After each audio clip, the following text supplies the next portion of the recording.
이건희 회장님 이제 10월 25일 며칠 안 남았는데요. 2주기가 됩니다. 애초에 신동아의 경제사상가 이건희라는 타이틀로 그 연재를 시작했을 때는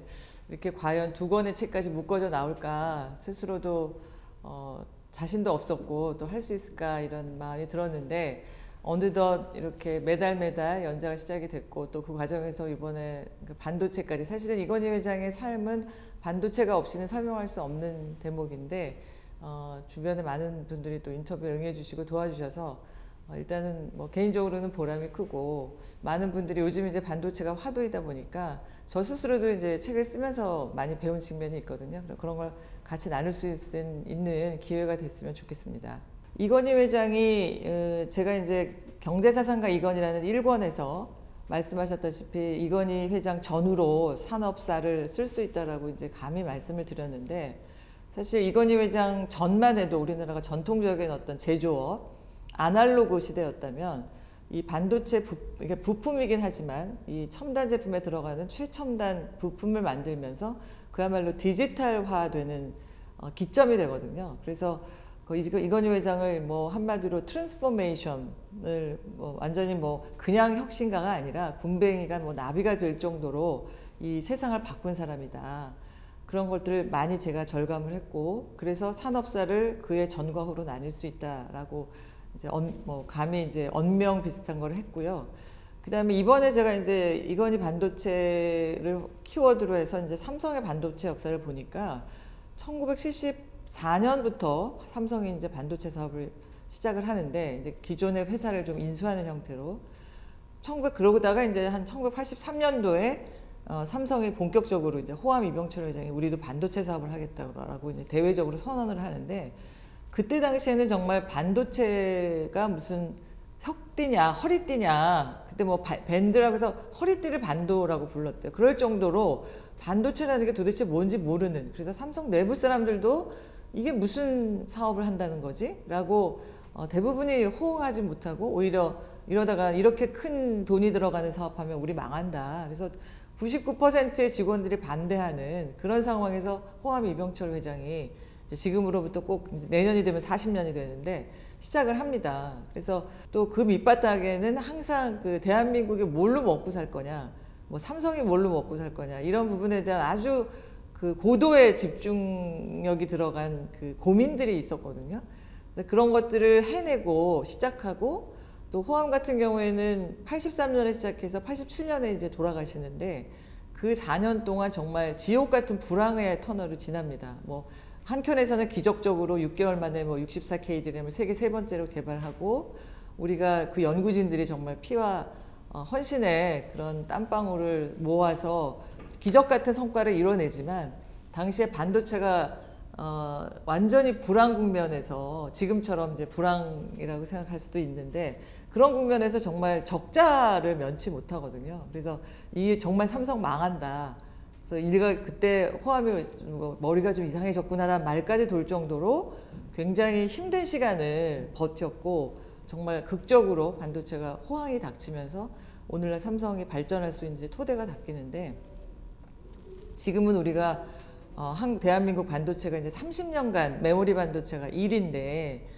글로벌 경쟁 무대에서 정말 한순간에 까딱하면 이제 기업들이 사라지는 현장에서 대한민국이라는 나라가 30년 동안 이 메모리 반도체라는 어떤 한 품목에서 압도적인 20% 30%도 아니고 70%라는 엄청난 독점적인 이런 걸 생산한다는 것이 어떻게 생각하면 너무 신기하고 그리고 그걸 만들어낸 대한민국 국민과 그 다음에 이런 호암과 이건희로 대표되는 리더 그룹들 그런 것들이 정말 대단하구나. 새삼 이건 애국심이 아니고 제가 여기 태어나고 이렇게 살아가고 있다는 것에 대해서 어떤 힘을 느낀다고 할까? 그런 걸 쓸 때마다 그런 걸 많이 느꼈고 긍정적으로 봤던 계기가 됐었던 것 같아요. 이번에 이제 반도체 이런 책을 쓰면서 이제 나름대로 이제 기술 관련 서적을 훑어본다고 했지만 저로서는 아주 기본이 안 돼 있는 상황이라 굉장히 어렵게 다가왔었어요. 그래서 반도체의 용어부터 이제 하면서 시작을 했는데 그러면서 사실 야 이게 이렇게 중요한 거였구나. 뭐 산업의 쌀을 넘어서 왜 이렇게 미중 간에 지금 반도체 패권을 둘러싸고 전쟁 같은 상황을 벌이고 있는지, 또 지금 미국, 중국, 뭐 일본, 대만 할 것 없이 국가 예산에 뭐 굉장히 많은 돈을 투입해서 산업을 발전시키려고 하고 있고 인재를 키우려고 하고 있고, 또 마침 윤석열 대통령도 반도체 인재 양성에 굉장히 많은 예산을 투입하겠다고 국가적 아젠다를 세웠잖아요. 잘 짚은 것 같아요. 그래서 어차피 지금 뭐 저는 기술에 대해서도 조금 사실 SNS도 잘 안 하고 아날로그적인 성격이 좀 그런 것들을 더 좋아해서 뭐 이렇게 첨단 기술에 굳이 내가 나까지 몸을 담아야 되나, 나까지 관심을 가져야 되나 이렇게 생각을 했었는데, 그게 아니고 어차피 지금 뭐 4차 산업혁명이든 이 대세는 우리가 거스를 수가 없는 기술 진보와 첨단 기술이 지배하는 세상으로 가고 있다. 그걸 막을 수는 없다.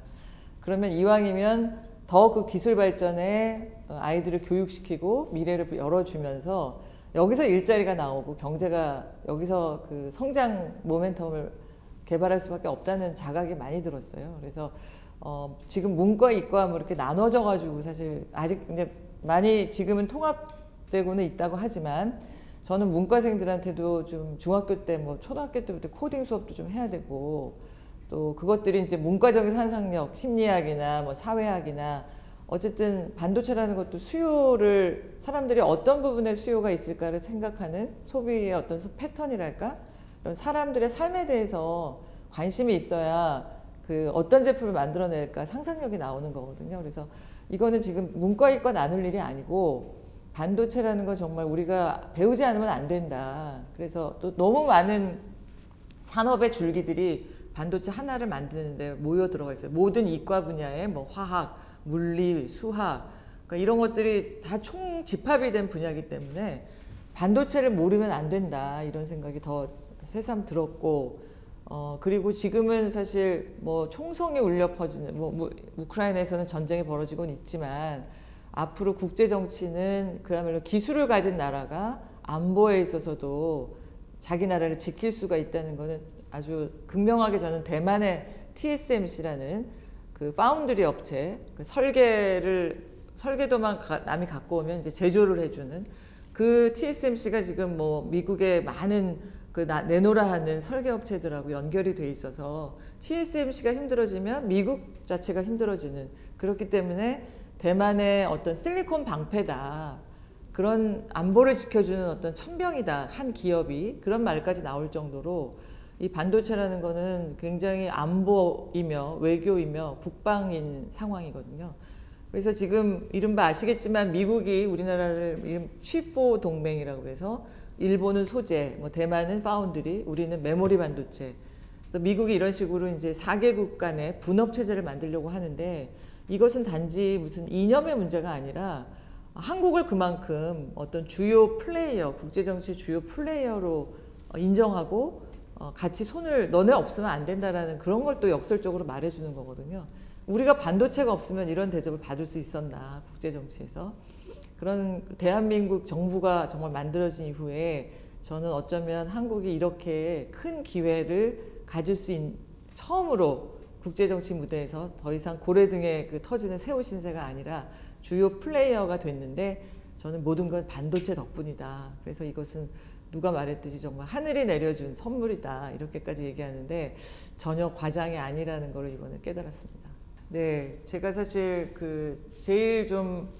이번 책에서 자부한다고 할까요? 좀 그러니까 그동안에 이제 이건희 회장의 리더십을 뭐 증언들을 많이 통해서 듣긴 했지만, 가장 가까이에서 그 고인과 일했던 CEO들과의 인터뷰를 통해서, 물론 이제 간간히 그분들의 한두 분은 당신의 일을 뭐 자서전을 쓰기도 했고 또 미디어에 이렇게 인터뷰도 하셨지만, 이번처럼 어떤 기술에 초점을 맞추고 또 이건희 회장의 리더십에 초점을 맞춘 그런 인터뷰는 뭐 처음인 것 같아요. 그래서 저도 이제 그런 그분들하고 대화를 하면서 굉장히 많이 그 새삼 이건희 회장의 그 평소에 기술과 기술자, 인재에 대해서 얼마나 정말 거의 강박이라고 할 정도로까지 느껴질 정도로 그 사람을 중히 여겼는지, 또 그들에게 굉장히 책임은 당신이 지고 모든 것들을 위임하면서 사실 그런 리더십이 지금의 반도체 역사를 만들었다는 걸 절감을 했고, 이번 책을 통해서 그런 분들의 증언을 사실 새롭게 좀 담으면서 우리나라가 이 삼성 반도체, 특히 상징되는 그런 반도체 기술이 왜 어떻게 만들어졌고, 또 그것들을 계속 다음 단계로 도약시키기 위해서 얼마나 삼성맨들이 열심히 일했는지를 새삼 느꼈습니다. 그래서 뭐 흔히 뭐 낸드 플래시라고 하는 것도 이렇게 그 개념도 사실 많은 사람들이 저도 마찬가지로 이제 처음 시작 공부를 하면서 알게 됐지만,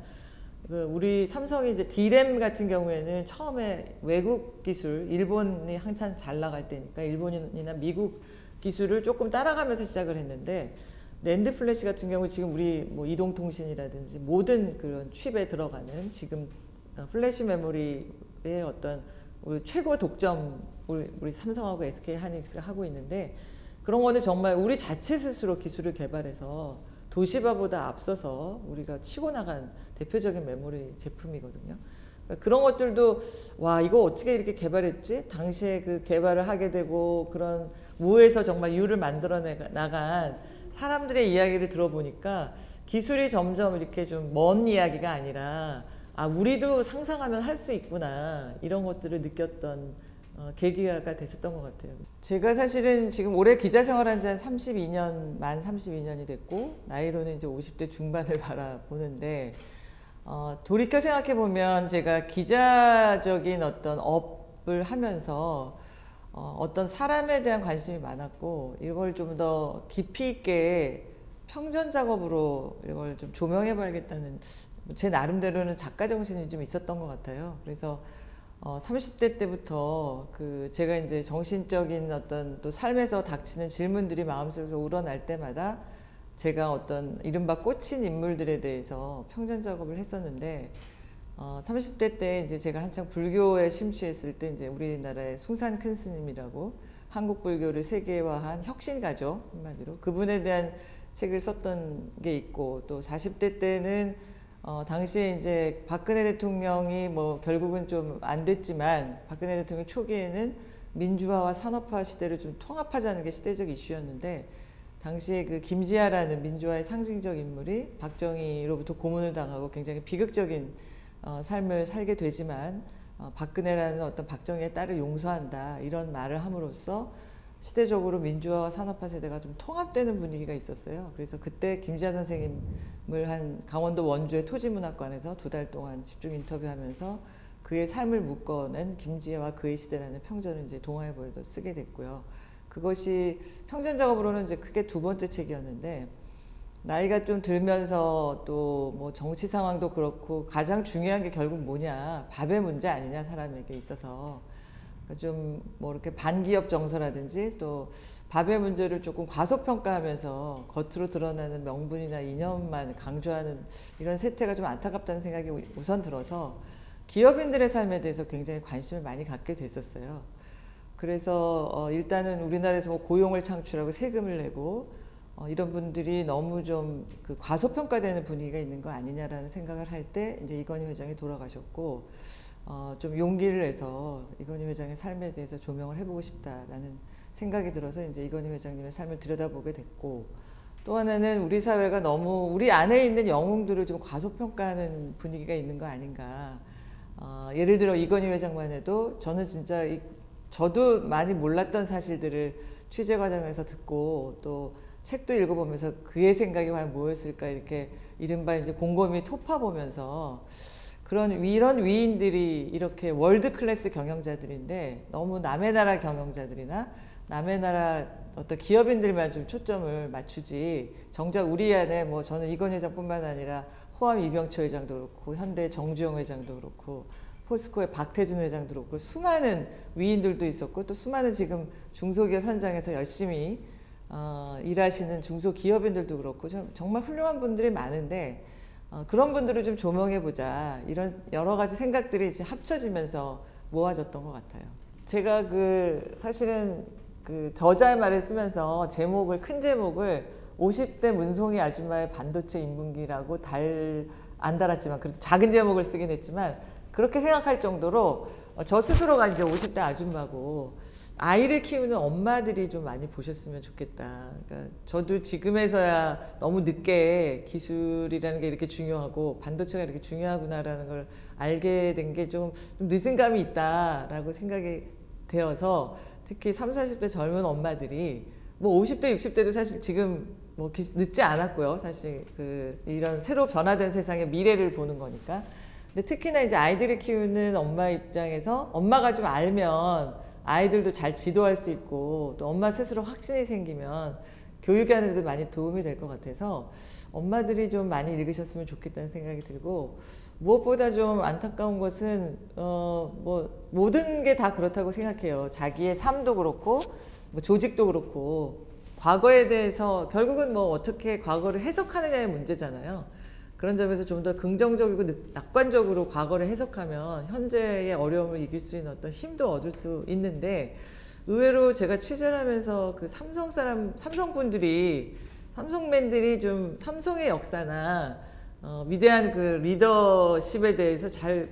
관심이 없으시거나 아니면은 잘 모르시는 뭐 저도 사실 그런 뭐 비춰보면은 비슷하다라고 생각되지만 그래서 이건 단지 그 뭐 어떤 하나의 기업에 대한 찬양이나 어떤 개인에 대한 뭐 위대함을 제가 그냥 무조건 칭찬하는 그 목적이 아니라 사실 현재의 어려움을 극복하는 힘을 좀 과거에서 얻고 또 당연히 얻을 만한 가치가 있고 아까도 말씀드렸듯이 정말 세계 기업사에 없는 위대한 경영자였고 또 위대한 팔로우십이 있었고 또 대한민국이 지금 30년간 1위를 하는 품목이고 이게 결과로서 말해주잖아요. 그러니까 그런 것들에 대한 스토리를 좀 많이 알았으면 그래서 삼성맨들이 좀 읽었으면 좋겠다는 생각이 들고 더 나아가서는 좀 앞으로 지금 반도체 인재 육성이 시대적인 화두인데 단순히 뭐 반도체가 왜 중요할까 이렇게 그러니까 반도체에 대해서 좀 궁금하거나 또 조금 이런 걸 알고 싶어 하시는 초보자들이 어떤 입문서 그런 역할도 되리라고 생각합니다.